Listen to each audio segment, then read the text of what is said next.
بسم الله الرحمن الرحيم سبح لله ما في السماوات وما في الأرض وهو العزيز الحكيم هو الذي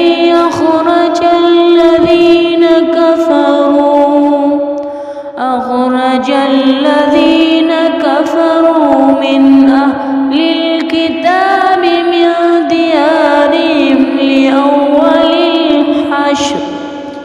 ما ظننتم أن يخرجوا وظنوا أنهم مانعتهم